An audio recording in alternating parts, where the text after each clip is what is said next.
Brasil, o Papa quer a reforma agrária e justifica a ocupação de terras.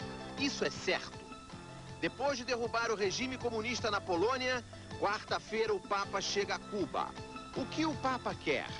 Derrubar Fidel Castro? O que acha de tudo isso o mais novo cardeal brasileiro? Dom Serafim de Belo Horizonte foi nomeado hoje pelo Papa. Que poder tem o Papa? Isso mexe com o Brasil. Isso mexe com você. Isso é fogo cruzado.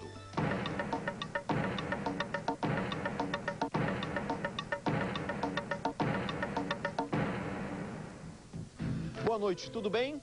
O Fogo Cruzado de hoje é sobre o Papa. Esse Papa que quer apressar a reforma agrária no Brasil, esse Papa que quer apressar a democratização de Cuba. E você está convidado a responder a pergunta: é certo o Papa interferir na vida dos países e das pessoas? Esse vai ser um programa sobre o poder do Papa. O Papa chega a Cuba quarta-feira e semana passada divulgou um documento que tem o Brasil na mira. Ele pede a reforma agrária com todas as letras e chega a justificar a ocupação de terras. Nós convidamos o ministro da Reforma Agrária, Raul Jungmann, e o presidente do INCRA, Milton Seligman, para participar desse programa, mas eles preferiram não vir. Antes do debate sobre o Papa, nós vamos conhecer um pouco mais do novo cardeal brasileiro. Dom Serafim Fernandes de Araújo, arcebispo de Belo Horizonte, foi escolhido cardeal hoje.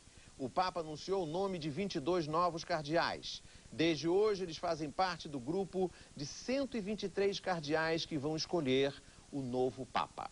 Dom Serafim é o 6º cardeal brasileiro. Foi durante o Ângelus, na Praça de São Pedro, que o Papa anunciou o nome dos 22 novos cardeais. Entre eles, o arcebispo de Belo Horizonte, Dom Serafim Fernandes de Araújo. Ele é o 6º bispo brasileiro a se tornar cardeal. Dom Serafim é mineiro de Minas Novas. Tem 73 anos e se tornou arcebispo de Belo Horizonte em 1986. Fez curso de Direito na Europa e toda a sua carreira foi dedicada à educação. Durante 21 anos, foi reitor da PUC de Minas Gerais, que transformou em uma universidade modelo. Dom Serafim é torcedor fanático do Atlético e não perde um jogo do Galo. Ao se tornar cardeal, ele passa a ocupar a 2ª mais alta posição da hierarquia da Igreja, abaixo apenas do Papa. O consistório, a cerimônia oficial de nomeação, será nos dias 21 e 22 de fevereiro em Roma. As agências internacionais divulgaram os nomes dos novos cardeais com a observação de que, com a lista de hoje, o Papa João Paulo II terá escolhido 88% dos cardeais que vão escolher o próximo Papa. O que, segundo a agência de notícias Reuters, por exemplo, aumenta as chances de o sucessor de João Paulo II ser um conservador como ele. Dom Serafim está em nossos estúdios em Belo Horizonte. Parabéns, Dom Serafim, é um prazer tê-lo aqui conosco nesse programa. Eu gostaria de começar perguntando, Dom Serafim, o senhor já se recuperou do susto?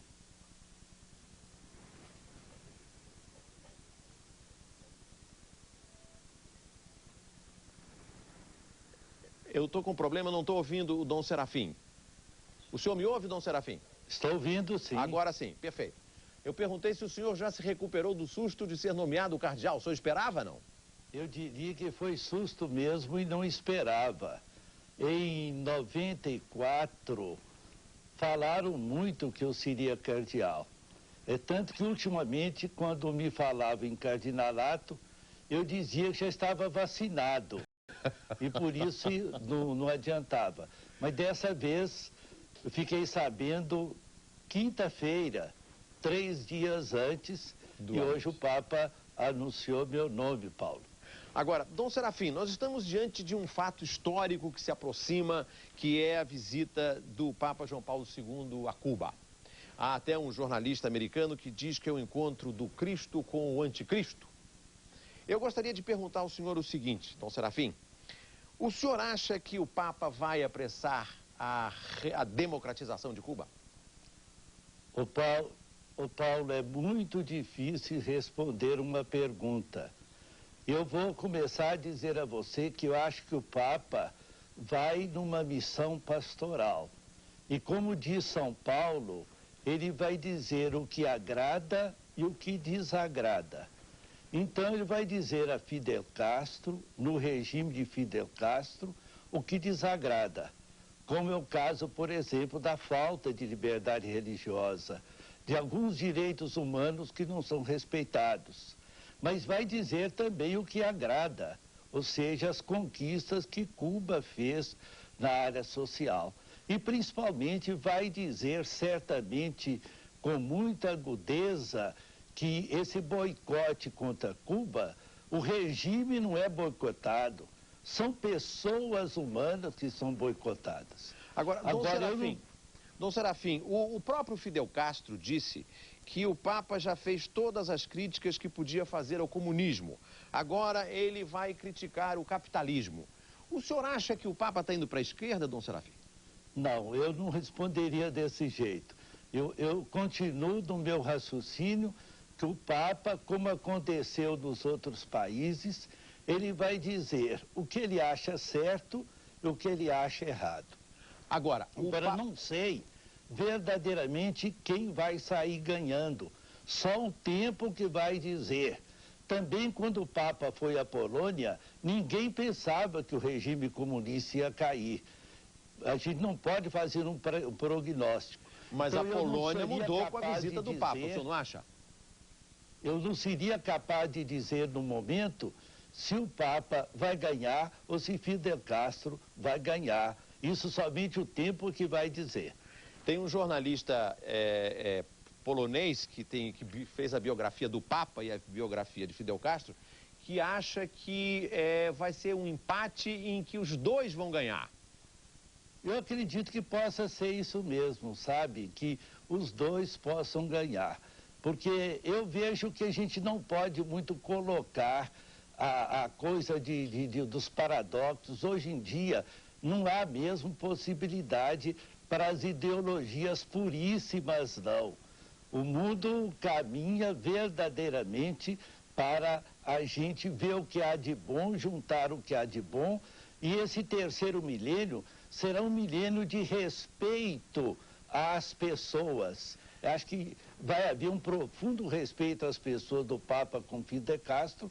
Agora o tempo, a sociedade, aquilo que for sentido por essa sociedade, nós teremos depois. Basta ler a história das ideologias, seja na Europa, seja na China. A gente vê a China hoje não é a China de Mao Tse-tung, mas, no entanto, é uma China também que não é com as injustiças do tempo da invasão japonesa ou coisa semelhante. Dom Serafim, foi um grande prazer tê-lo aqui. A sua primeira entrevista como cardeal na televisão. Eu gostaria de dar parabéns. Muito obrigado, Paulo, e uma boa noite. Felicidades. Nós vamos começar o programa agora debatendo especificamente o documento da Igreja sobre a reforma agrária. Vem que a coisa engrossa! As ocupações de terras aumentaram dramaticamente. Segundo a Comissão Pastoral da Terra, da CNBB, nos últimos 6 anos o número de ocupações se multiplicou por 5. Em 91, 15 mil famílias se envolveram em ocupações. Agora, passam de 65 mil. Ainda segundo a Pastoral da Terra, o número de conflitos no campo, incluindo aqueles em que houve mortes, praticamente dobrou. A Igreja calcula que hoje há 800 conflitos por causa da terra no Brasil todo ano. O governo Fernando Henrique usa um argumento forte. Ele assentou 186 mil famílias, o que é mais do que os governos que vieram antes dele. Porém, tanto o IBGE quanto o MST calculam que o número de famílias sem terra chega a 5 milhões. O governo Fernando Henrique desapropriou uma área que é maior do que a Bélgica. O governo Fernando Henrique também redefiniu o imposto territorial rural sobre terras não utilizadas e passou a cobrá-lo. Mas agora, no final do ano, o ITR tinha arrecadado pouco mais de 200 milhões de reais. A previsão era arrecadar 350 milhões. Quando veio ao Rio em outubro para celebrar a família, o Papa por pouco não divulgava aqui um documento com uma dura condenação à concentração de terras. Os conselheiros do Papa acharam que ia ficar parecendo que o documento tratava só do Brasil. O documento foi lançado semana passada sob a responsabilidade do cardeal Roger Etchegaray, presidente do Conselho de Justiça e Paz. O documento se chama Para uma Melhor Distribuição da Terra. Diz que a reforma agrária é a única resposta eficaz ao problema da ocupação das terras. Que a ocupação das terras é um ato que não está de acordo com as regras de uma convivência civil. Mas a ocupação é um sinal alarmante de que é preciso fazer a reforma agrária. E adiar a reforma agrária tira a credibilidade de quem reprime ou denuncia a ocupação. Para debater o documento do Papa, nós convidamos Dom Tomás Balduino, presidente da Comissão Pastoral da Terra da Confederação Nacional dos Bispos, a CNBB, e ele já foi presidente do Conselho Indigenista Brasileiro. Nós convidamos também o deputado federal pelo Paraná, Abelardo Lupion, que é líder da bancada ruralista na Câmara e presidente da Comissão de Agricultura da Câmara dos Deputados. Eu gostaria de começar com o deputado. Deputado, o senhor acha que a ocupação de terras se justifica numa situação de emergência, como diz o documento do Vaticano? Primeiro, eu sou presidente da Comissão Cooperativista. Cooperativista, desculpe. Eu acho que um país, ele é regido por normas, por leis. E dentro do nosso ideário, dentro das nossas leis, o direito de propriedade é preservado. E sendo o direito preservado, nada justifica uma violência contra a propriedade. Então eu não admito nenhum tipo de esbulho, nenhuma ação violenta contra a propriedade. O senhor acha, então, que a ocupação de terra, ainda que seja numa situação de emergência, como diz esse documento, ela, e também sendo a ocupação de terra um sinal alarmante, como diz o documento, de que é preciso fazer a reforma agrária, mesmo nessas circunstâncias, o senhor acha que não pode haver ocupação de terra? Bom, em primeiro lugar, eu não vesti a carapuça do documento. Eu acho que um país que assenta o número de pessoas que foi assentado no Brasil não pode vestir essa carapuça. O senhor acha então que o governo fez bem em não aceitar a carapuça do documento? Isso não tem nada a ver com o Brasil? Não, isso não tem nada a ver. Está sendo feita a reforma agrária no Brasil. Eu condeno a maneira com que está feito, os métodos que estão sendo feitos, condeno não se preocupar com terra, com o pequeno produtor rural e só com o sem terra, mas eu acho que nós não podemos vestir essa carapuça. Deixa eu agora pedir para o Dom Tomás Balduino participar da discussão. Dom Tomás, o Brasil deveria vestir a carapuça desse documento? Eu acredito que sim, por causa dos conflitos e também porque a reforma agrária não caminha. O senhor acha que não está sendo feita uma reforma agrária no Brasil? Não está sendo feita a reforma agrária no Brasil. E pela forma como ela está sendo encaminhada, eu acho que vai durar muitos anos para que haja reforma agrária no Brasil. Eu acredito que os últimos documentos, sobretudo a Constituição de 88, criaram obstáculos a essa reforma agrária. Quer dizer, ultimamente, depois da lei agrária e do Estatuto da Terra, nós não tivemos mais possibilidade, assim, de uma reforma agrária ocupando áreas com infraestrutura, com organização. O senhor acha, então, o que o senhor acha, então, dessa observação do deputado Lupion de que a Constituição assegura o direito à propriedade? Assegura o direito à propriedade e assegura também a função social da propriedade. Eu acho que o direito absoluto da propriedade já caiu. Isso pode ter existido, pode ter sido coisa pensada e está na cabeça de muitos, mas o aspecto social da propriedade é coisa da própria Constituição. Então, a ocupação é justificável? A ocupação é justificável não no sentido de que ela seja a solução. Ela é uma pressão. É uma pressão política. É como diz o ministro Ademar, do Superior Tribunal de Justiça, justificando o sem terra, é a reforma agrária de baixo para cima. Ele até diz quando o governo não cumpre a lei, o povo tem direito a se rebelar e a resistir. Dom Tomás, deputado Lupion, nós agora vamos para o intervalo. Você pode fazer perguntas, ajudar a escolher o tema do próximo Fogo Cruzado e responder a pergunta desse programa. E provavelmente o seu desejo de apressar a democratização de Cuba e aqui no Brasil, o documento que a igreja lançou semana passada sobre a reforma agrária. Eu tenho aqui Dom Tomás Balduino, presidente da Comissão Pastoral da Terra, e o deputado Abelardo Dupion, líder da bancada ruralista na Câmara dos Deputados. Dom Tomás, qual é a diferença entre uma ocupação de terra que a igreja considera justificável nesse documento e uma invasão de terra?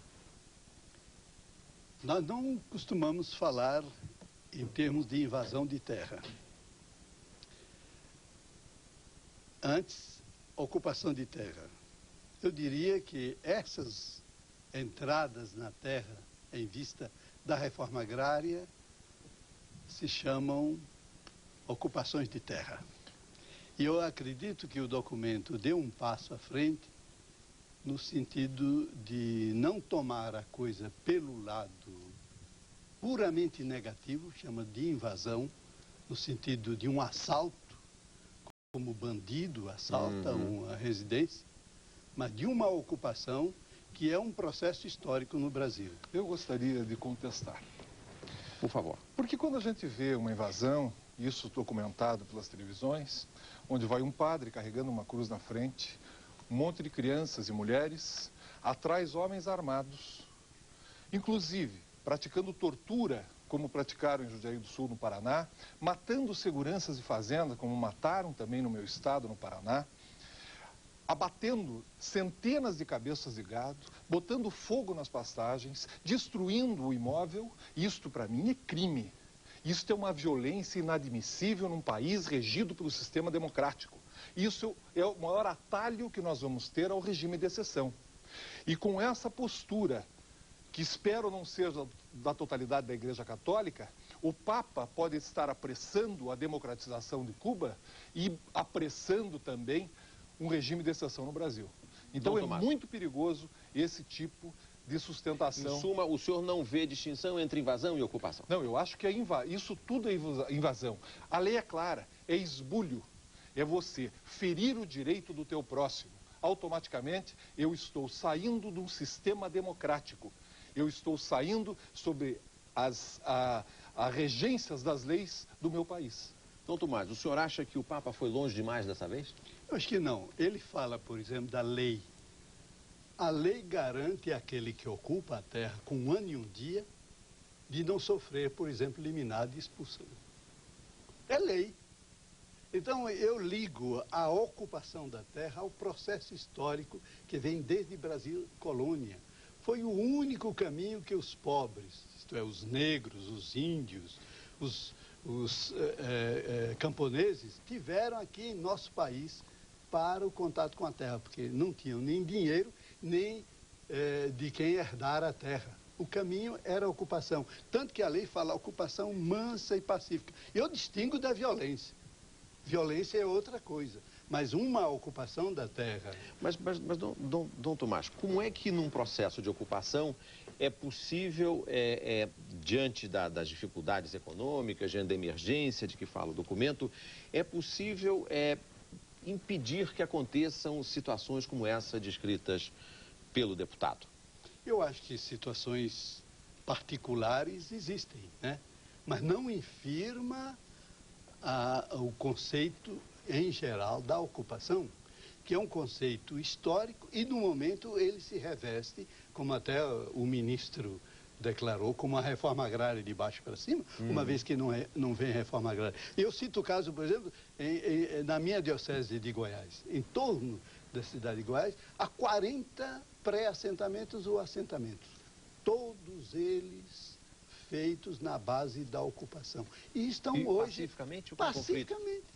O conflito veio por lado da polícia para expulsar. Foram expulsos, voltaram e hoje estão lá sentados pelo processo de reforma agrária. Mas fazer 280 mil assentamentos contra 140 mil assentamentos nos anos de 85 e 95, isso não é reforma agrária? O senhor veja o custo que está acontecendo hoje com a reforma agrária brasileira. Nós temos R$ 42 mil por assentamento de cada família. quando o emprego no campo custa R$3.000, contra R$84.000 o emprego na indústria. Será que a solução desse país não é nós criarmos empregos? Não é nós investirmos pesado na agricultura, dando condições de segurar os 26% que ainda estão na terra, contra os 2% que estão nos Estados Unidos? Veja bem o problema que nós estamos fazendo. Se nós não investirmos no pequeno produtor rural, aquele para segurar esse povo, para dar cidadania a esse povo, nós estamos cometendo um crime de lesa pátria. Nós vamos ter as cidades completamente favelizadas porque nós não estamos criando o emprego que a tecnologia está tirando no campo. O que o senhor acha desse argumento? Eu creio que uma coisa deve ser feita e a outra não omitida. Isso o próprio Evangelho já diz, né? Eu creio que todo esse apoio à pequena agricultura, ao médio e mesmo à maior agricultura deve ser feito. Como deve ser feita também a reforma agrária dentro do clamor do nosso povo. O senhor não gosta dessa observação do deputado de que o governo Fernando Henrique já assentou 186 mil famílias? Isso não é uma demonstração importante de que o Brasil está se mexendo nessa direção? Eu venho acompanhando na reforma agrária e noto que há muito obstáculo para que ela aconteça. Obstáculo dentro da lei, obstáculo no executivo, no próprio INCRA e obstáculo... O INCRA não quer reforma agrária? Eu acho que o INCRA está desaparelhado para fazer a reforma agrária. Eu estou concordando hoje com o Dom Tomás Balduino. Nós estamos falando do órgão mais corrupto do Brasil. O Papa vai a Cuba, o deputado Lupion concorda com o Dom Tomás. Eu acho que estamos nos aproximando do terceiro milênio. O senhor acha também que o INCRA não quer a reforma agrária? Não. O dia que acontecer uma reforma agrária, acaba o INCRA. Que a minha tese é a extinção do INCRA. Nós estamos aprovando essa semana na Câmara o Banco da Terra, onde nós vamos criar um monstro de um fundo, uma lei do senador Esperidião Amin, onde nós vamos criar um fundo enorme para municipalizar a reforma agrária, para fazer convênios com os estados, para todo aquele que quiser ter acesso à terra, vai num banco sem garantias e consegue. Aqui, Dom Tomás, eu acho que aí temos uma linha de discussão interessante. Eu percebo que o deputado Lupion está tentando encontrar soluções para resolver o problema da agricultura através do sistema capitalista. Através da democracia. Com democracia, sim. O que o senhor acha? O capitalismo resolve o problema da miséria no campo no Brasil? Eu creio que o caminho da reforma agrária é a desapropriação. O governo está propondo a cédula da terra, quer dizer, comprar um lote de terra e distribuir para os sem terra, né? Eu acredito que a reforma agrária no Brasil é mais do que isso. Como é mais do que resolver problemas localizados, tópicos de reforma agrária. É a reforma do sistema fundiário, de todo o sistema fundiário. Que deveria então o senhor quer ir ainda mais longe do que esse documento que a igreja lançou essa semana? Ou ali já há indícios de que a igreja quer... Ele não entra em problemas técnicos. Eu estaria já pensando assim na linha do que vinha sendo feito em termos da lei agrária. O senhor acha do que precisa haver mais desapropriação? Precisa haver a figura da desapropriação. Isso que os latifundiários não aceitam e que na Constituição de 88 foi colocada uma grande pedra em cima do caminho. Para não haver. Mas veja bem, hoje, deputado, hoje nós estamos vendo que o único comprador no Brasil é o INCRA. O latifundiário improdutivo está desesperado para vender a terra para o INCRA. Está completamente desesperado. Ao nós impingirmos o ITR punitivo à terra improdutiva dentro do Congresso Nacional, nós fizemos uma revolução em termos de impostos nesse país. Hoje, aquele que paga 20% ao ano do valor da sua propriedade de impostos está desesperado para tirar ela. O que a gente está vendo? Para tirar ela da sua mão. Porque Para em vender a 5 terra. anos, para vender a terra, e só tem um comprador que é o INCRA. E em 5 anos ele perdeu sua propriedade. E nós temos vistos os milhares de processos de corrupção contra as desapropriações, as superavaliações, o maior absurdo, a falta de transparência total no sistema da desapropriação. O senhor não acha que o ITR, esse imposto sobre a terra não utilizada, não é uma forma de progresso? Eu acho A igreja que sim. não gosta disso? Eu acho que sim. Eu não vejo, por exemplo, o Ministério de Assuntos Fundiários parado na questão da terra. Avançou, tentou mexer até na estrutura jurídica, questão da emissão de posse, do rito sumário, da assistência do poder, promotoria pública na desapropriação ou na expulsão. Agora, Dom Tomás, eu vou me permitir interrompê-lo aqui. Eu gostaria, nós temos ainda um pouquinho de tempo nesse segmento, e eu vou me permitir convidar para participar do nosso programa a professora Regina Novaes. Ela é antropóloga da Universidade Federal do Rio de Janeiro e pesquisadora do Instituto de Filosofia e Ciências Sociais, o ISER. E acabou de escrever um livro que eu tenho aqui comigo, que se chama De Corpo e Alma, Catolicismo, Classes Sociais e Conflitos no Campo. Boa noite, professora, é um prazer tê-la aqui conosco. Eu gostaria de me dirigir rapidamente ao final do seu livro, no pós-fácil, quando a senhora diz, e não tocamos ainda nesse tema aqui, que é o das relações da igreja com o MST. E a senhora diz aqui na página 220 que é verdade que a Comissão Pastoral da Terra do Dom Tomás continua ativa. Todo ano publica um inédito e cuidadoso dossiê sobre os conflitos no campo. As suas relações com o MST, ora são de cooperação, ora são tensas. E aqui eu gostaria, então, de começar a perguntar à senhora. O que há de tensão entre o Dom Tomás e o MST? Onde é que eles não se entendem? Melhor do que eu. Mas, de qualquer forma, o meu estudo mostra que o MST, para o MST foram quadros da CPT. Mas, como movimento, ele tem uma independência em termos das suas diretrizes, do seu planejamento. E a igreja, na verdade, não é responsável pelo que o MST faz. Ou seja, a igreja não manda no MST. Exatamente. O que não significa que, quando o MST faz suas ações, ele não encontra apoio a nível local da igreja, dos agentes de pastoral, dos trabalhadores, e muitas vezes da própria paróquia, não é? Mas é bom a gente não confundir essas duas coisas. Agora, o MST existiria se não fosse a igreja? Não, como pesquisadora, eu diria que não. Aliás, eu diria que todo o movimento dos trabalhadores rurais tiveram contribuições da igreja em diferentes momentos da nossa história. O sindicalismo rural, por exemplo, contou com Dom Eugênio, que nessa época era um padre, não é? E trabalhava no Rio Grande do Norte, e fundou o SAR, o Serviço de Assistência Rural. E que teve muita importância a Igreja Católica em toda essa rede de sindicatos que foram fundados pelo país. Agora, né? Deixa eu lhe perguntar uma coisa, professora. Esse documento aqui, esse documento que a igreja lançou essa semana pelo Pontifício Conselho Justiça e Paz, esse documento, a senhora estudou a história das relações da igreja com a questão da terra no Brasil. Esse aqui é o documento mais avançado, mais radical, que já saiu do Vaticano para ser entregue às mãos da igreja brasileira? Eu acho que, em termos do Vaticano, especificamente, é um documento mais que toca na questão da política pública, reforma agrária, de uma maneira mais explícita. Mas, em termos de Brasil, eu acho que um documento muito importante é o documento de Taici, de 80, a Igreja e os Problemas da Terra. Nesse documento... Mas esse foi um documento da igreja brasileira, não foi um documento de Roma? De Roma, não. De Roma, eu acho que esse me parece o mais avançado. E no pontificado de João Paulo II, a senhora esperava isso? Eu, de certa forma, sim. Eu acho que seria importante a gente não classificar um pontificado em todas as áreas.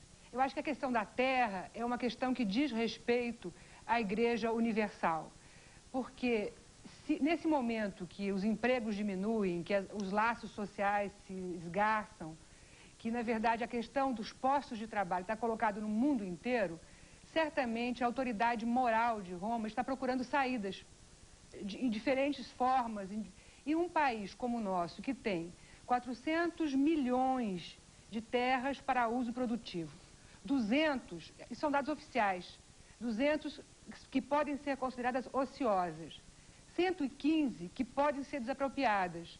Certamente, Roma tem esses dados e deve estar imaginando que o Brasil é um país privilegiado em termos de criar postos de emprego. Então a senhora acha que o governo brasileiro devia vestir a carapuça? Eu acho que o governo brasileiro devia ler atentamente esse documento e acelerar o processo de reforma agrária no Brasil.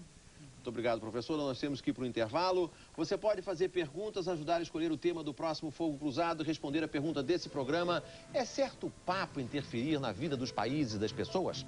Aquele movimento guerrilheiro do Peru. É um movimento guerrilheiro terrorista, tá, que se instalou no Peru e hoje eles têm uma influência muito grande aqui. A igreja manda no MST? Não, o MST tem sua própria cabeça e seus membros para poder pensar e caminhar. E a igreja sempre respeitou com relação aos lavradores e aos índios a sua condição de sujeitos, autores e destinatários de sua própria caminhada. Isso Dom Tomás, vamos fazer uma pergunta aqui, que é a mesma pergunta de Ari Heinz, motorista em Campina das Missões, Rio Grande do Sul, Alonso Duarte, engenheiro em João Pessoa, Thelma Cavalcante, dona de casa em Fortaleza, Joaquim Aguiar em São Paulo, Mara do Nascimento em Belo Horizonte, Glaudeci Silva em São Miguel Paulista, Roberto Rocha em Marcondésia, que é citricultor, Andréa Teixeira de Belo Horizonte e Ailton de Aracaju. Por que a igreja não faz uma reforma agrária com as suas próprias terras? É porque as terras da igreja, conforme levantamento já feito, agora recentemente, são terras que são insuficientes para uma reforma agrária. São 350 mil hectares distribuídos em 11 mil estabelecimentos de produção chácara, para produzir para um asilo, para um centro de formação, um seminário, etc. Está nessa forma. Foi o que resultou do levantamento feito pela igreja. Deputado Lupion, o que o senhor acha de os fazendeiros do Pontal do Paranapanema, em São Paulo, que ocuparam terras do governo estadual, há anos não têm escritura, porque a terra é deles e não, deles e não dos ocupantes? É de Antônio Lopes, São Paulo, capital. O Dom Tomás Balduino acabou de falar que a partir do momento de ocupação de um ano e um dia, nesse dia nós já teríamos consolidada um uso capião, digamos assim. E muitos fazendeiros estão há 60 anos, 70 anos no Pontal, fizeram todas as benfeitorias, tornaram as terras produtivas e não é justo que nós tiremos alguém que está produzindo para colocar alguém que é uma aventura. Dom Tomás, Sérgio Negrão, 38 anos, professor de São Paulo. Sendo o Papa uma liderança de tal proporção, não seria perigoso ele influenciar as pessoas a invadir terras ociosas? Eu acredito que o documento reconhece que a ocupação é algo que não condiz bem com o nosso processo democrático e a convivência. Não é para convivência civil. Este documento diz que se há ocupação é porque é alarme máximo, né? Nós estamos numa situação que precisa uma solução legal, legítima, e é essa a reforma agrária. Mas então o Papa não manda ocupar, só a igreja brasileira que... A igreja brasileira não manda ocupar também.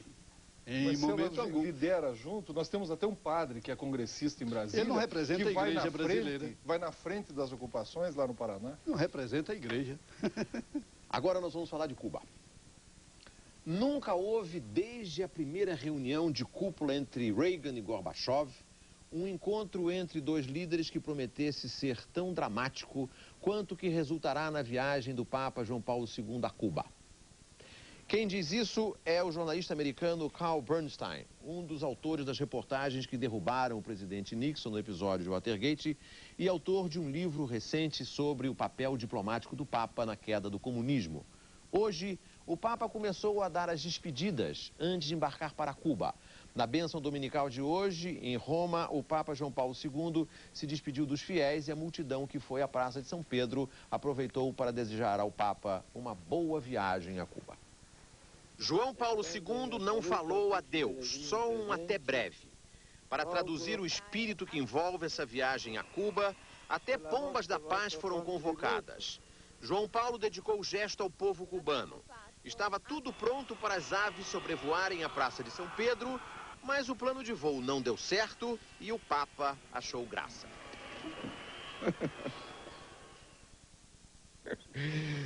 A Polônia nunca mais foi a mesma desde que o primeiro Papa polonês em séculos visitou a Polônia, antes mesmo de completar um ano de pontificado. Quarta-feira ele beija o solo de Cuba, a única nação latino-americana que ele ainda não visitou. Quando chegou ao poder, Fidel Castro expulsou padres e freiras acusados de cúmplices do regime deposto. Desde então, as relações entre Cuba e a igreja foram tensas. Fidel estimulou até os cultos afro-cubanos para criar uma força religiosa que se opusesse à igreja.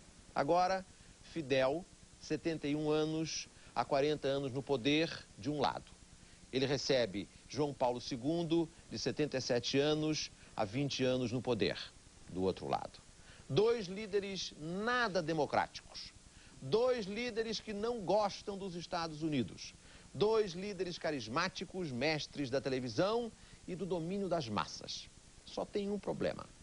Será que Cuba é a Polônia? O Papa chegou à Polônia na manhã do dia 2 de junho de 79 e desde então o país viveu 9 dias de êxtase nacional. O cardeal Wojtyła se tornara Papa há apenas 8 meses. A Polônia é um dos países mais católicos do mundo e estava em frangalhos. O regime comunista parecia incapaz de resolver uma crise econômica profunda. Desde cardeal, Wojtyła se aproximara dos trabalhadores católicos que mais tarde iam fundar o sindicato Solidariedade, liderado por Lech Wałęsa. O líder soviético Leonid Brezhnev pressentiu o perigo e avisou aos comunistas poloneses: não recebam o Papa. Inútil. Multidões e multidões foram às ruas. Mas hoje sabe-se, por exemplo, por esse livro do jornalista polonês Ted Schultz, que o Papa não foi à Polônia achando que ia derrubar o comunismo. Na verdade, segundo Schultz, ele queria evitar um banho de sangue quando o regime acabasse e ser um interlocutor na transição para a democracia. E agora, o que o Papa vai fazer em Cuba? Desde que foi eleito em 78, o Papa tem um convite de Fidel Castro para ir a Cuba. A diplomacia do Papa para Cuba começou 6 anos atrás, quando ele mandou a Cuba um emissário em que confia irrestritamente. Um homem que está sempre ao lado dele. É o cardeal francês Roger Etchegaray, o mesmo, aliás, que redigiu o documento sobre a reforma agrária, divulgado semana passada. 3 anos atrás, Fidel deu um passo importante. Autorizou a nomeação do primeiro cardeal cubano desde a Revolução, 39 anos atrás. É Dom Jaime Ortega, arcebispo de Havana. Com ele, a frequência às missas em Cuba se multiplicou. Será que o Papa vai acelerar o fim do comunismo em Cuba, como fez na Polônia? Anteontem, numa entrevista à televisão cubana que durou 6 horas, Fidel Castro disse que não foi o Papa quem acabou com o comunismo na Polônia. Foi Newton. Que Newton? Perguntou o repórter. Isaac Newton. Isaac Newton, como se sabe, descobriu a lei da gravidade. Para debater a viagem do Papa a Cuba, nós convidamos o embaixador Afonso Arinos Filho. Ele foi embaixador do Brasil junto ao Vaticano entre 86 e 90 e é um especialista na influência da Igreja nas relações internacionais. Ele fez diplomacia com o Vaticano de João Paulo II e viu João Paulo II fazer diplomacia. Ele acha que o Papa ajudou a derrubar o ditador Marcos das Filipinas, evitou uma guerra entre a Argentina e o Chile. Eu vou conversar agora com o embaixador Afonso Arinos, que está nos nossos estúdios no Rio de Janeiro. Boa noite, embaixador. É um prazer tê-lo conosco aqui. Boa noite, Paulo. E eu gostaria de começar perguntando, embaixador, o que é que o Papa vai fazer lá? O Papa vai fazer aquilo que você estava dizendo em off, que ele fez na Polônia. Isto é, todo regime autoritário tem um limite previsível no tempo. E o que o Papa, com essa viagem, vai procurar fazer é dar um interlocutor interno que permita uma capacidade de diálogo e, portanto, uma distensão que chegue a um resultado pacífico, isso dentro de um esquema mais amplo de ampliar as liberdades religiosas e as liberdades civis Embaixador, então nesse ponto aí, me permita perguntar, o senhor acha que o Papa vai de dedo em riste, assim, se virar para o presidente Fidel Castro e exigir mais direitos humanos, liberdades públicas, liberdade religiosa? Como é que vai ser esse diálogo? Não, ninguém nunca põe o dedo em riste numa situação diplomática, nem num encontro entre chefes uma linguagem de Estado. figurada. Eles vão dizer, e Dom Tomás Balduino falou com muita precisão a esse respeito, eles dirão coisas... Dom Tomás não, quem falou, aliás, foi Dom Serafim, e eu peço autorização para, como uma ovelha modesta do rebanho de Dom Serafim, rejubilar-me, porque a minha cidade de Belo Horizonte, a partir de hoje, pela primeira vez na história, tem o seu cardeal. Tem um cardeal. Mas Dom Serafim lembrou que numa conversa, num encontro entre dois homens deste porte, os dois maiores estadistas vivos, os dois últimos grandes pilares dos chefes, dos poderosos que iluminaram ou escureceram essa segunda metade do século, eles vão ter que ter um diálogo que permita que os dois ganhem. Que os dois tenham aquilo que foram buscar ao proporem, ao aceitarem esse encontro. O que o Fidel ganha com a visita do Papa? O Fidel ganha, sobretudo, o reconhecimento. Ele ganha autoridade, ele ganha uma capacidade de polarização externa contra esse diálogo que está havendo agora, contra este embargo que está havendo agora em matéria de economia cubana, e ele ganha internamente uma capacidade de tentar uma solução pacífica para a situação com a ajuda da Igreja contra Cuba atualmente, que é muito delicada, sobretudo do ponto de vista econômico. Agora, embaixador, o senhor acha que o Papa pode ganhar porque ele amplia o espaço para a Igreja em Cuba? O Fidel ganha porque ele encontra legitimidade para enfrentar o embargo. Então, quem perde nessa história são os Estados Unidos? Não, quem perde, sobretudo, são os cubanos da Flórida, esses perdem certamente, e os Estados Unidos não, porque não é que os Estados Unidos tenham alguma coisa a perder, eles tinham alguma coisa a perder quando os russos tinham capacidade de botar mísseis nucleares em Cuba.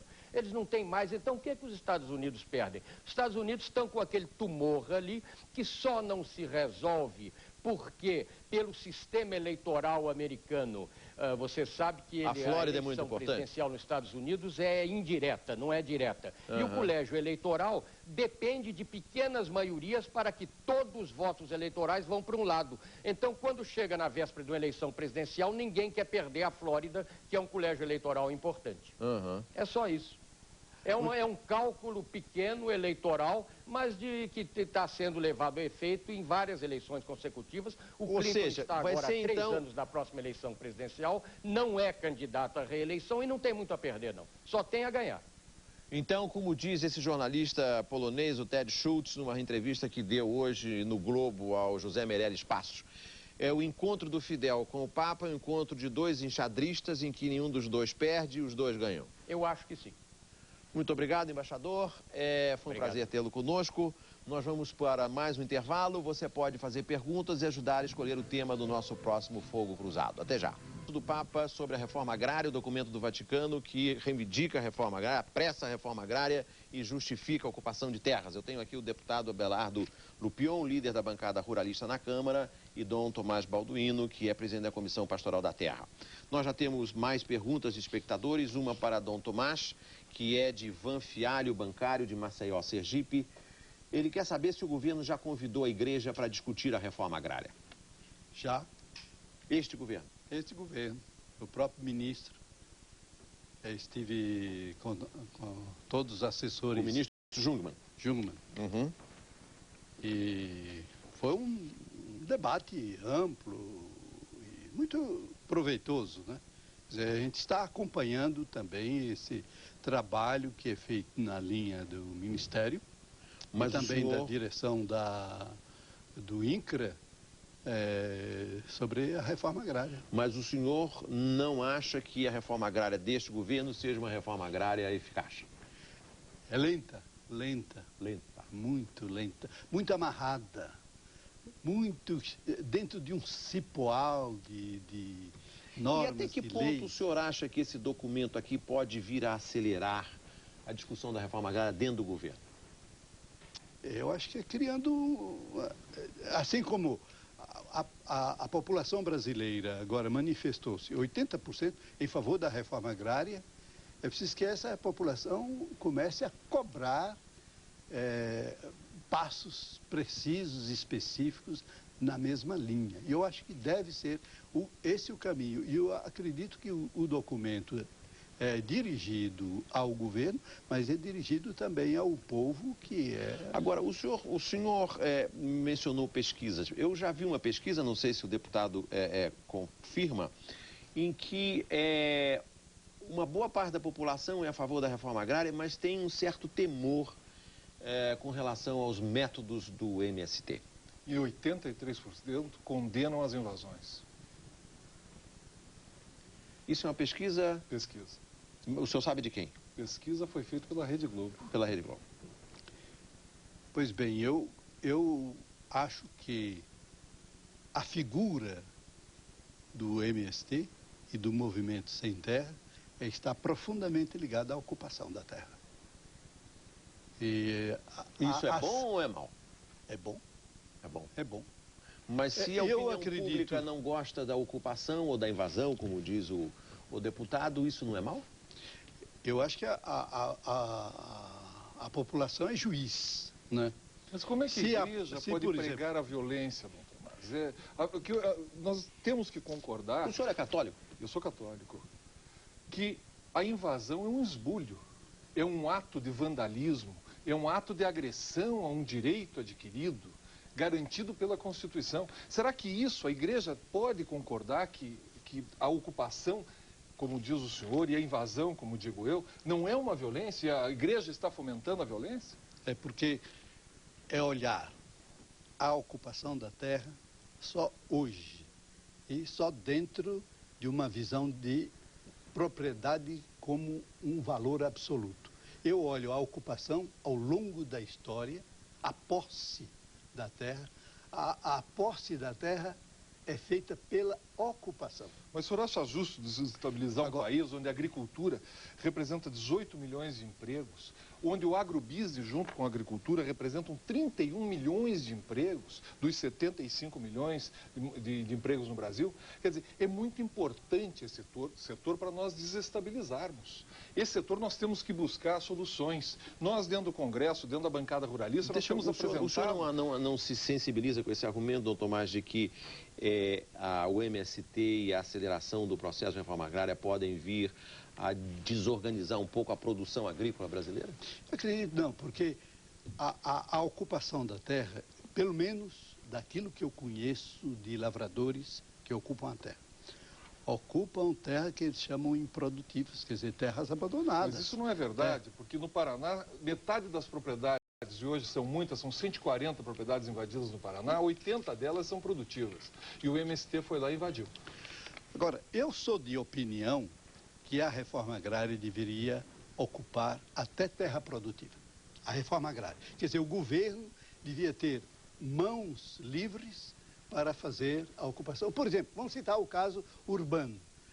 São Paulo não seria São Paulo com essas artérias de circulação se houvesse a mesma lei que os latifundiários criaram contra a reforma agrária, dizendo que propriedade ocupada tal é insuscetível de desapropriação. Inviabiliza o que foi feito com relação à terra. Então, se eu entendo bem, o senhor é a favor da desapropriação para efeito de reforma agrária até de terra que esteja produzindo? Até de terra que esteja produzindo. Mas qual é o objetivo disso, doutor? É justamente a justiça social. Mas justiça social quando está cumprindo Vamos ouvir o fim do argumento do Dom Tomás. Eu acredito que a evolução de dia para dia, de ano para ano, apresenta um quadro diferente das propriedades rurais. Pode ser que no começo era tudo deserto. Hoje é congestionado. E isso impede que haja um reordenamento. Eu acho que não deveria haver. Foi o que a bancada ruralista, né, impediu e está dificultando enormemente a reforma agrária no sentido de terras produtivas. Terras produtivas. Em terras produtivas. Vamos dificultar até o último homem. Pois bem. Eu acho que isso também é violência. Isso também é violência. Isso é um contrassenso. Desestabilizar a produção de um país agrícola em prol de qualquer tese é uma violência contra o cidadão. É como se houvesse... É uma violência contra o país, é um crime de lesa pátria. Como se houvesse em São Paulo uma lei, uma Constituição, por exemplo, que impedisse a desapropriação para abrir uma artéria. O que o senhor acha desse argumento, deputado? Não, eu não concordo absolutamente. Eu acho que nós temos que dividir em 3 fases. Primeiro, que existem regiões e regiões. O que serve para o Paraná não serve para o Pará. Não se tem movimento de reforma agrária em terra improdutiva no Paraná. Tem-se em terra produtiva. Então, o Paraná já está feita a reforma agrária. A reforma agrária já foi feita ao longo dos anos e nós hoje somos o maior produtor rural brasileiro. Então, no Pará sim, no Paraná não. É diferente. Nós temos que definir em regiões. Nós temos que ver que nós temos que ter princípios para se fazer reforma agrária. Então, se uma propriedade ela está cumprindo a função social, ela está produzindo, dando social, emprego, na sua opinião, exportando, Perfeito. Por que nós vamos mexer com esse cidadão? Que direito que nós temos de mexer, desestabilizar a vida desse cidadão para colocar um outro? Não, está dando certo. Então, um país fazer que uma tem pergunta, deputado. Um cerrado brasileiro, Paulo Henrique, como o nosso, que indiscutivelmente, vai ser o celeiro do mundo. Nós não podemos pensar em reforma agrária sem falar em cerrado brasileiro. Lá é que está grande senso de oportunidade. Agora, quando se fala em municipalização, estadualização... Mas peraí, o senhor está querendo dizer que o cerrado brasileiro é uma área adequada a se fazer uma reforma agrária? Eu acho que nós temos que incentivar a ida para o cerrado brasileiro para nós acabarmos de abrir o cerrado brasileiro. Eu tenho medo dessa incursão no cerrado brasileiro, porque temos que respeitar a ecologia. Diz que o equilíbrio ecológico do continente está em grande parte não na Amazônia, mas no Cerrado. Os plantadores... O maior inimigo, Paulo Henrique, da ecologia é o movimento dos sem terra, que eles tiraram até a beira dos rios do meu estado, eles devastaram tudo. Eles fizeram a política da terra arrasada dentro do meu estado. Tenho medo, nós perdemos um pouco aqui o nosso trilho, que é o documento da igreja. Eu gostaria de submeter ao senhor uma frase desse documento que eu acho que pode ser importante para esclarecer a sua posição, que está aqui. O documento diz assim, no capítulo A Reforma Agrária é um instrumento necessário. O retardamento e adiamento da reforma agrária tiram toda a credibilidade às ações de denúncia e repressão da ocupação de terra. Ou seja, segundo o documento do Vaticano, quem atrasa a reforma agrária não tem o direito de falar contra a ocupação de terra. Bom, em primeiro lugar, eu acho que a reforma agrária no Brasil está muito adiantada. Nunca se falou tanto em reforma agrária. Hoje é psicose nacional a reforma agrária. Todo mundo fala em reforma agrária. Todo mundo, lugar que se vai, está sendo feita a reforma agrária.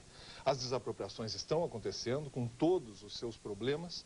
As propostas, tem mais de 20 propostas que a bancada ruralista propôs ao presidente da República para serem analisadas. Agora, quando se fala em municipalizar, ou seja, dividir o problema por 5.000, onde o sujeito mora, 3 anos de residência para ter acesso à terra, uma série de regras de se fazer o cadastramento, o MST sai correndo. Por quê? Porque o dia que acontecer a reforma agrária, acaba Pastoral da Terra, acaba a MST, acaba a INCRA, acaba a corrupção dentro do INCRA, acaba as superavaliações, acaba o desmando. Então, se virar um programa social como deve ser virado, dando assistência para aquele que entrar na terra, que hoje não tem, dando as mesmas condições ao pequeno produtor rural, nós vamos ter uma nova realidade. Nós temos que ir para o intervalo agora. Rapidamente, não, Tomás, o senhor gostaria de comentar essas observações do deputado? Eu acredito que o movimento sem terra tem o mérito de ter estimulado essa reforma agrária. Com violência, né, Dom Tomás? Eu acho que não é com a violência. Esse tem sofrido a violência. E a pastoral da terra ficaria muito satisfeita de poder deixar a sua tarefa, uma vez que essa caminhada da terra... O senhor não está preocupado em perder o emprego, como diz o deputado. Absolutamente. Nós temos que ir para o intervalo. No próximo bloco você vai ver como os nossos espectadores responderam à pergunta: é certo o Papa interferir na vida dos países e das pessoas? Você vai ver também as principais notícias desse domingo. Até já. Na área proposta pela Igreja, a visita do Papa a Cuba. Nós vamos já mostrar as notícias do domingo, mas antes eu gostaria de fazer perguntas de espectadores e pediria aos nossos entrevistados, o deputado Abelardo Lupion, líder da bancada ruralista, e Dom Tomás Balduino, presidente da Comissão Pastoral da Terra, que dessem respostas breves para nós podermos continuar com o programa. Dom Balduino, pergunta de Tereza Nascimento, telefonista de Vargem Grande Paulista. Por que alguns têm que trabalhar tanto para comprar terra e os sem terra querem de graça? A terra, pela reforma agrária que os sem terra estão pleiteando, não é de graça. E primeiro não é confiscada. O governo paga ao proprietário e depois quem está assentado tem um plano de reposição do valor ao governo. Há 14 anos que é feito no Brasil e nunca pagou, mas tudo bem. Deputado, o Marco Antônio Melo, técnico em eletrônica de Brasília, quer saber: o senhor não concorda que o grande latifúndio no Brasil foi criado na base da violência e invasão de terras de poceiros? Não, mas a primeira coisa que nós queremos acabar é com o latifúndio improdutivo. Isso não leva a nada. Nós queremos que todas as propriedades produzam no país. Nós só vamos sair do nosso grande marasmo econômico o dia que o Brasil priorizar a agricultura. E para isso nós temos que acabar com o latifúndio improdutivo. Vanderlei, que é auxiliar em São Leopoldo, no Rio Grande do Sul, pergunta ao deputado: o senhor acha justa a especulação com a terra para manter um luxo de uns poucos enquanto a população vive em necessidade? Não acho justo, tanto é que nós fizemos o ITR penalizando em 20% ao ano aquele que não produzir com a sua terra. 20% de impostos é muita coisa. Em 5 anos, o latifundiário improdutivo vai perder sua terra. Então, isso nós demos ao governo para ele poder fazer reforma agrária. Por isso que não se justifica invasões. César Menezes, de Curitiba, Paraná, para Dom Tomás. Dom Tomás, gostaríamos que o senhor comentasse a definição do Aurélio para a expressão ocupação.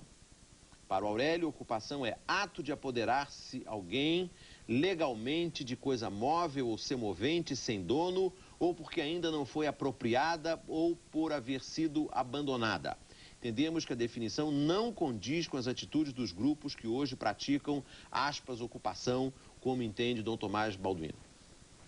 Eu acho que aí a língua vai evoluindo de acordo com a realidade.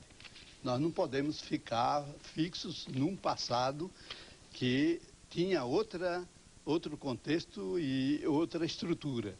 A língua vai ter que evoluir de acordo com as exigências da caminhada de hoje. O Sem Terra vai fazer um novo Aurélio. Aurélio. Enquanto a nossa equipe acaba de fazer as contas para ver como os espectadores responderam à pergunta: é certo o Papa interferir na vida dos países e das pessoas? Vamos às notícias que achamos que você não poderia perder antes de se preparar para dormir. 7 mortes em Amman, capital da Jordânia, complicam ainda mais a situação no Oriente Médio. O diplomata iraquiano Hikmet al-Ajou, a mulher dele, o porteiro deste prédio e outros 4 iraquianos foram mortos a punhaladas. Uma sobrevivente diz que os assassinos tinham sotaque iraquiano. A polícia da Jordânia suspeita de opositores de Saddam Hussein, mas não descarta a hipótese de rivalidade comercial. Entre as vítimas estavam empresários iraquianos. No Iraque, Saddam Hussein foi à TV no aniversário de 7 anos da Guerra do Golfo e convocou o povo a se alistar para um possível confronto militar com os Estados Unidos. Hoje, na cadeia de televisão NBC, a secretária de Estado americana Madeleine Albright disse que usar a força contra Saddam Hussein pode ser a opção para que ele cumpra as resoluções da ONU. O gabinete israelense deixou para depois de terça-feira a decisão sobre as áreas que serão desocupadas na Cisjordânia. O primeiro-ministro Benjamin Netanyahu prometeu retirar as tropas israelenses e ceder as terras aos palestinos. Os ministros vão esperar Netanyahu voltar de um encontro com Bill Clinton para decidir o que devolver e quando. O jornal americano Washington Post informou hoje que no depoimento à justiça ontem, o presidente Bill Clinton admitiu pela primeira vez que alguém tenha levado a secretária Paula Jones ao quarto de hotel em que ele estava.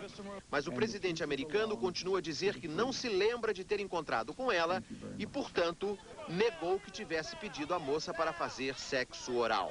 Segundo a revista Time, 42% dos americanos acreditam na versão do presidente. Ao longo desse programa, muitos espectadores entraram em contato conosco e responderam à pergunta do Fogo Cruzado de hoje, que foi: é certo o Papa interferir na vida dos países e das pessoas? Nós tivemos aqui, debatendo conosco, o deputado Abelardo Lupion, líder da bancada ruralista, e Dom Tomás Balduino, e aos nossos espectadores decidiram que, segundo os espectadores do Fogo Cruzado, que entraram em contato conosco hoje ao longo do programa, 42% acham que é certo o Papa interferir na vida dos países e das pessoas.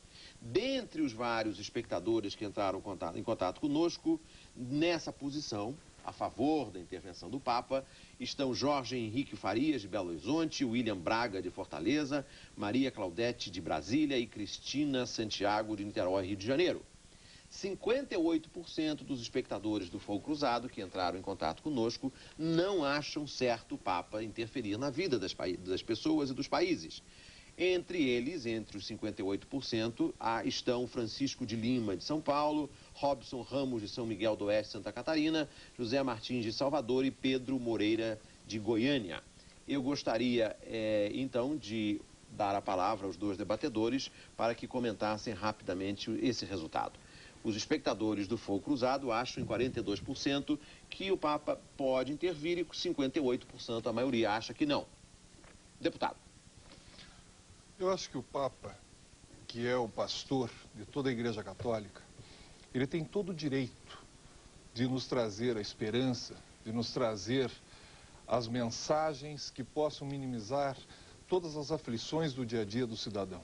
Agora, ele não tem o direito de interferir dentro da Constituição dos países. Ele não tem o direito de incitar a violência. Ele não tem o direito de deixar que a sua igreja faça com que a violência se torne uma tônica. É muito perigoso o Papa não tomar posições duras quando a sua igreja dá uma interpretação como a que foi dada agora. Porque eu não acredito que o Papa que publicou a encíclica Centésimos Anos, em 1981, onde prega que a propriedade é a extensão do salário e não admite que a turbação da propriedade seja feita, não é esse Papa que fez esse documento. Então, deputado, os seus interlocutores devem estar muito errados. Eu precisaria agora dar a palavra a Dom Tomás para comentar o resultado, que a maioria dos espectadores que entraram em contato conosco não concorda com a interferência do Papa na vida dos países e das pessoas. Eu acredito que o Papa, ao exercer o carisma da profecia, interfere na vida de qualquer país, de qualquer pessoa. A profecia é um dom de Deus de anunciar e denunciar. Anunciar as boas notícias aí para todos os ouvidos, para quem puder ouvir, e denunciar aquilo que fere a dignidade da pessoa humana. E é nesse sentido, portanto, num sentido profético, bíblico, moral, o mais elevado possível, mas o mais profundo também. Eu acredito que no exercício pastoreio ele faz isso. Agora, por exemplo, sobre o caso específico nosso da reforma agrária, então a incidência desse documento é sobre a ética, onde há o pecado. Está havendo injustiça, um país injusto com relação à terra e violento. Aquele outro interlocutor que falou, não sei se de Belo Horizonte, ao deputado a respeito da violência... Um dos espectadores. Da violência sobre... do latifúndio. E eu fico pensando nos massacres aos povos indígenas, acontecidos não só aqui no país, mas em todo o continente. A partir de quem? Não foi dos pequenos. Os pequenos, os negros, os pobres, fizeram a posse mansa e pacífica. Bom, Tomás, muito obrigado. Foi um prazer tê-lo no nosso programa. Deputado Abelardo Pion, foi um prazer tê-lo no nosso programa. Eu gostaria também de agradecer a participação de Dom Serafim Fernandes, o novo cardeal, o embaixador Afonso Arinos Filho e a professora Regina Novaes, que colaboraram com o nosso programa. Obrigado também aos espectadores que participaram. Não se esqueçam que a partir de amanhã a Rede Bandeirantes começa a cobertura especial da visita do